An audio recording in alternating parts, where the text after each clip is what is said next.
Bonjour à tous, c'est Jean et je vous souhaite la bienvenue dans cette nouvelle vidéo où on va parler ensemble de sous-location professionnelle ou même plutôt de légalité au niveau de la sous-location professionnelle.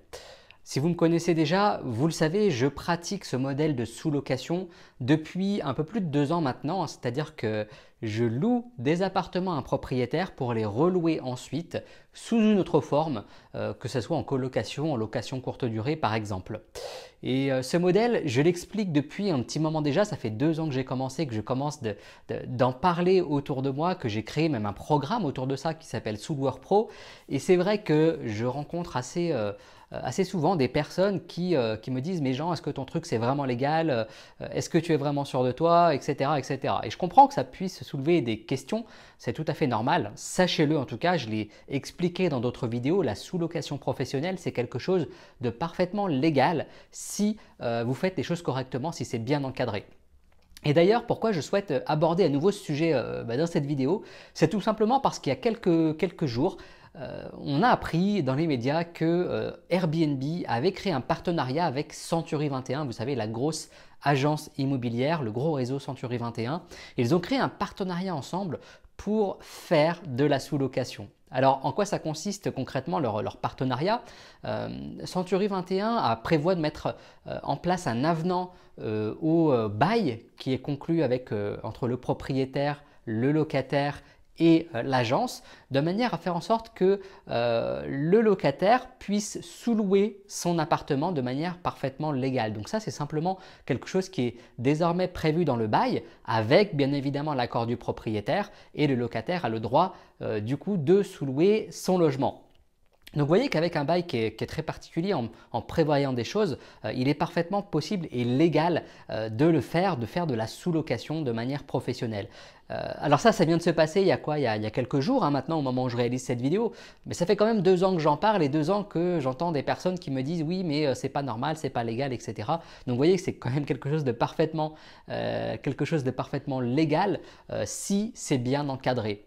Et ce qui se passe derrière tout ça, c'est que Century 21 utilise cette opération commerciale pour faire un petit peu de communication et nous explique qu'en fait ils font ça parce que aujourd'hui le poste logement est un poste important dans le budget des ménages, donc ça permet en fait aux locataires de pouvoir sous-louer son logement et éventuellement de gagner un petit peu d'argent de manière à diminuer le poste logement. Alors vous et moi on sait très bien que si Century 21 fait ça aujourd'hui en partenariat avec Airbnb, c'est qu'il y a un intérêt commercial derrière. C'est parce qu'ils savent très bien qu'avec ce type d'opération, ils vont générer énormément de revenus, qu'il y a un potentiel qui est très important et que ça va leur permettre à l'un et l'autre d'augmenter leur chiffre d'affaires. Effectivement, si ça permet aussi d'aider d'autres personnes, pourquoi pas, à alléger un petit peu leur poste logement, pourquoi pas, mais leur vrai intérêt, il n'est pas là, c'est plutôt de faire en sorte d'augmenter leur chiffre d'affaires. Alors, je ne leur jette pas la pierre, hein. Moi je suis le premier à utiliser ce type de modèle et c'est d'ailleurs un des 2 modèles que j'explique dans mon programme Soulwork Pro. Parce qu'il existe aussi un autre modèle qui permet de faire de la sous-location de manière professionnelle sans avoir besoin d'un Century 21, sans avoir besoin d'une agence immobilière pour encadrer cette activité et en faisant en sorte que vous soyez vous-même le locataire, ce qui fait que vous ne reversez pas d'argent à une agence immobilière, vous ne reversez pas de commission à une agence immobilière pour ça et vous ne reversez pas non plus une partie au locataire existant parce que c'est vous-même le locataire existant. Et c'est exactement ce modèle que j'utilise en faisant de la sous-location de manière professionnelle. Donc, vous voyez à travers cet exemple que oui, la sous-location c'est quelque chose de parfaitement légal, qu'il est aussi possible de gagner de l'argent avec cette activité. La preuve, si Airbnb et Century 21 se lancent dans cette activité, c'est bien qu'il y a une grosse part du marché à prendre et ils l'ont bien compris. Mais vous aussi, vous pouvez en profiter, vous pouvez utiliser ce modèle sans avoir besoin d'Airbnb.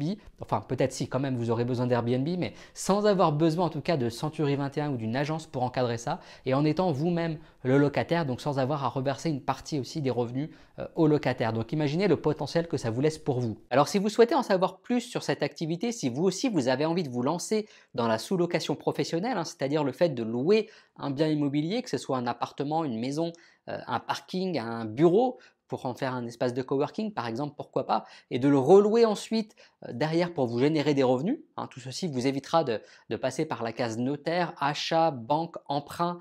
Il n'y a plus de blocage en fait, hein. Même si vous ne rentrez pas dans les bonnes cases, vous pourrez vous générer des revenus avec l'immobilier en utilisant cette stratégie. Eh bien, je vous invite tout simplement à la prochaine conférence que j'organiserai sur ce sujet. Il vous suffit tout simplement de cliquer sur le lien qui se trouve juste en dessous ou juste au-dessus de cette vidéo. Vous m'indiquez votre nom avec l'adresse email sur laquelle je dois vous envoyer cette invitation. Et puis, eh bien, on se retrouvera lors de cette conférence pour que je puisse tout vous expliquer. Voilà, je vous remercie de votre écoute. J'espère que cette vidéo a pu vous aider, a pu éclaircir ce sujet au niveau de la légalité de la sous-location professionnelle. Et puis, moi de mon côté, je vous retrouve donc très bientôt dans cette prochaine conférence.